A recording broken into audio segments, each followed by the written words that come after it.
Hi, my name's Charles Linden and I'm going to teach you how to overcome your OCD. From the age of 4 till I was 26, I too suffered from OCD, so I know exactly how you're feeling. I also know how to recover, because age 26 I turned my life around in days.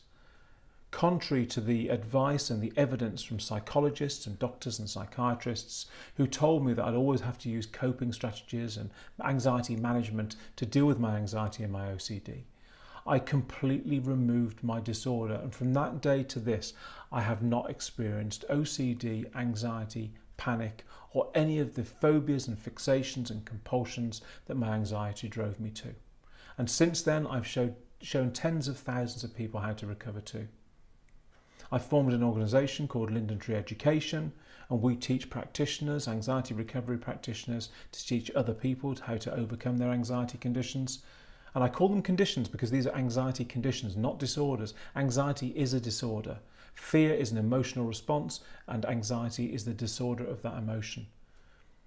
Not only do we teach practitioners to do what we do, but we also run residential retreats, workshops, and we have the most successful home access anxiety recovery program in the world called the Linden Method.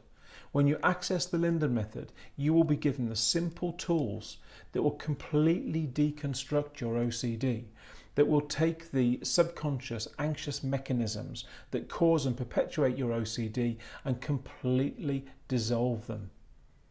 OCD is a learned behaviour. It is a learned response. Let me explain to you. I'm sure that you've heard of people, or you've experienced it yourself, where you walk past a knife in the kitchen and you think, what if? What if I cut myself with it? Or you've walked past an open window and thought, what if I fell out? Or you've walked near a tall building, on the edge of a tall building or a cliff, and thought, what if I threw myself off?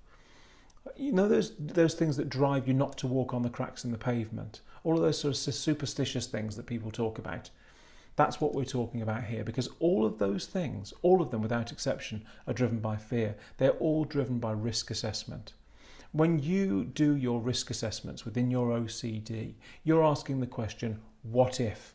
And that question is designed to look for, seek out danger and respond to it appropriately. Now, of course, in anxiety conditions like OCD and agoraphobia and panic disorder and PTSD and emetophobia and all of those disorders that make up the anxiety disorders, the focuses are completely different. So for one, it could be vomiting. For another, it could be pulling hair. It could be food. It could be distance from a personal place of safety. It doesn't matter how that risk assessment is placed, what the subject matter is, or how you respond to it. It is driven by fear. Now, in the same way as when somebody walks past a kitchen knife, somebody without OCD or anxiety walks past a kitchen knife and thinks, oh, what if I cut myself? What if somebody else cut themselves? It's a risk assessment. It's a what if. You are doing those constantly, and your subconscious drives them to be repeated, and that perpetuation is what causes your disorder, your obsessive compulsive disorder. The obsessions are risk assessments, the compulsions are reassurances, they're safety-seeking behaviours to reduce your anxiety that is associated with those particular obsessions, and the disorder part comes from the fact that it isn't order, it's disorder, it's a condition. I cured my OCD and my Puro completely, along with my anxiety and my panic attacks and everything else that I experienced. It all completely faded away very, very quickly in a couple of days. But how did I do this?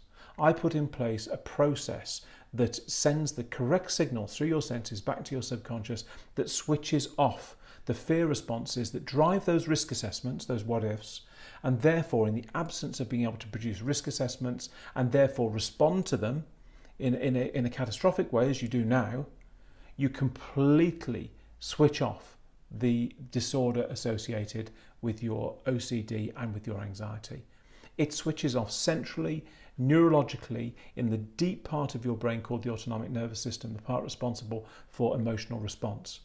And it's so, so simple. We've treated children within the organisation since 1997.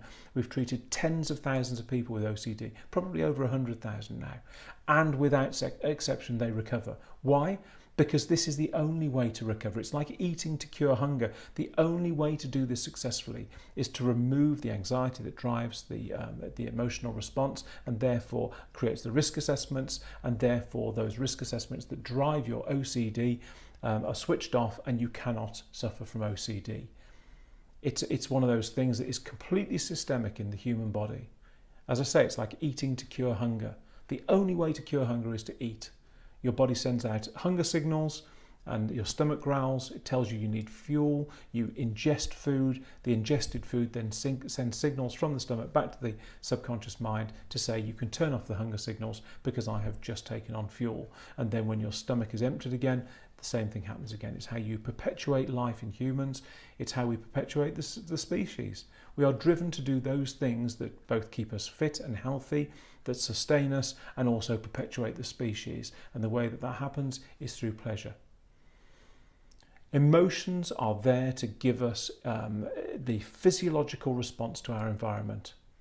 It's there to repel us from certain things and to attract us to other things. In OCD, the disorder of the emotion of fear that manifests as OCD, all you need to do is turn off the anxiety, and we'll show you how to do that.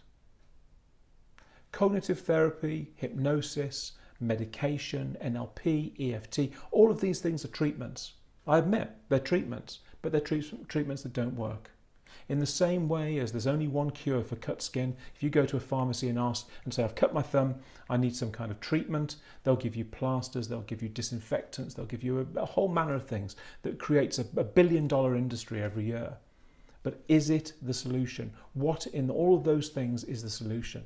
The answer is none of them. The only way to cure cut skin, to cure the cut on your thumb, is for your body's ability to send new skin cells to the gap to close the gap. That is the only solution. And the only solution, the only way that you can cure OCD is by doing what your brain and body need in order to turn off the fear that drives it and deactivate the disorder in you. I've done it. Tens of thousands of our clients have done it. Every single recovered sufferer in the world has done it, whether they've done our program or not. But we show you how to shortcut that process and to get to recovery as quickly as possible, and I've never seen it fail. I want you to use this because it works. It is the solution.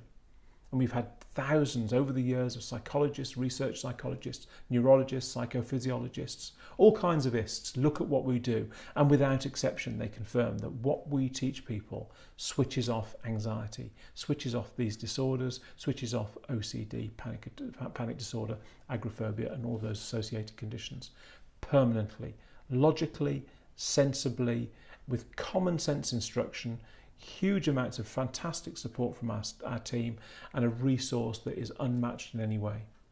Since 1996 we've been doing this for people, and we'll do it for you too. All we need is that opportunity. Just give us the opportunity to show you how much better and how quickly you can feel so much better. Take care.